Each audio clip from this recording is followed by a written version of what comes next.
Նախատեսվում է մինչև 2010 թվականը կառուցել Երևանի մետրոպոլիտենի նոր Կիևյանից մինչև Աջափնյակ տանող երթուղին։ Վարչապետ Սերժ Սարգսյանը կայարանի կառուցումը մինչև 2010 թվականը իրատեսական է համարում։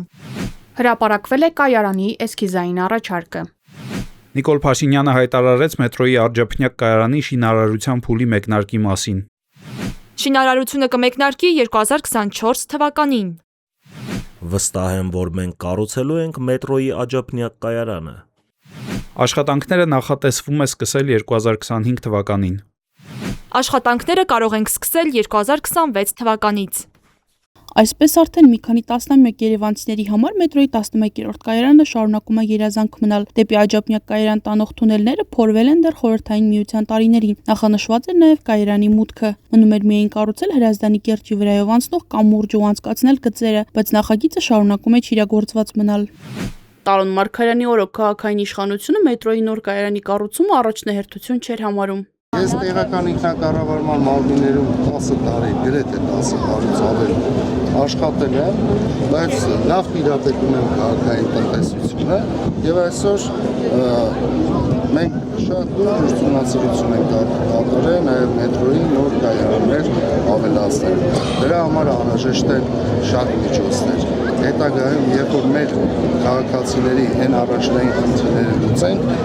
անպայման դրա մասին խոսենք։ Մետրոյի նոր կայարանի կառուցման վերաբերյալ խոսակցությունները ակտիվացան 2018 թվականի Թավշյա հեղափոխությունից հետո։ 2019-ի հոկտեմբերի 29-ին այդ ժամանակ Երևանի քաղաքապետ Հայկ Մարությանի մամուլի քարտուղար Հակոբ Կարապետյանը հրապարակեց կայարանի էսքիզային առաջարկը։ Նախատեսվում է կայարանը տեղակայել Հրազդան գետի վրա կառուցվելիք կամրջի վրա, ինչը հնարավորություն կտա մետրո մուտք գործել կամ դուրս գալ Ձորի աջ եւ ձախ կողմերից էլ Հալաբյանից ու Կիևյանի հատվածներից։ Այս տարբերակը ենթադրում է նաեւ մետրոպոլիտենի զարգացումը Աջափնյակ Դավթաշեն ուղղությամբ ավելի երկարաժամկետ հեռանկարով։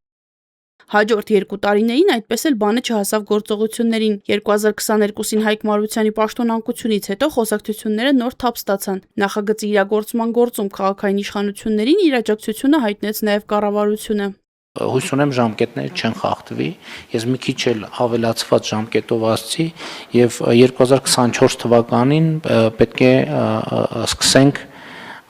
շինարարությունը Աջափնյակ կայարանի։ Նոր կայարանի կառուցման ուղղությամբ որևէ աշխատանք դեռ չի արվել, իսկ կայարանի կառուցման համար նախատեսված բյուջետային հատկացումները կտրուկ վերանայման են ենթարկվել։ Այս աշխատանքների համար նախատեսված 9.6 միլիարդ դրամից մնացել է 1.6 միլիարդը։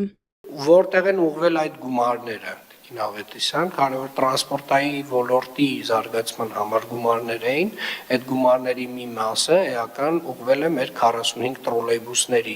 գնման համար։ Ավինյանի խոսքով առաջիկայում նախատեսվում է կառավարության առանձին որոշում ընդունել կայարանի կառուցման մրցույթի հետ կապված հատուկ պայմաններ ավելացնելով։ Քաղաքապետը պարզաբանել է, նախագիծը բարդության 5-րդ աստիճանի է եւ միայն դրա պարզ փորձաքննությունը տևել է մոտ 1 տարի։ Սա արդարացում չի, էլի, սա իրականում բարդ process է եւ այս բարդ process-ում ես դες վստահեցնում եմ, ոնց ունեցել ենք կասկադը, տենց ունենալու ենք մետրոյի կայարանի կառուցումը։ Քաղաքային իշխանության ներկայացուցիչները հիմա ժամկետներ ասելուց արդեն խուսափում են։ Ավելի վաղ Տիգրան Ավինյանը հայտարարել էր, որ մետրոյի կառուցման համար շուրջ 4 տարի կպահանջվի։ Եթե անգամ շինարարությունը սկսվի 2026-ին, ապա կավարտվի 2030 թվականին։ Ստացվում է հեղափոխությունից հետո տրված խոստման իրագործումը իշխանությունների կողմից լավագույն դեպքում 12 տարի ժամանակ կպահանջի։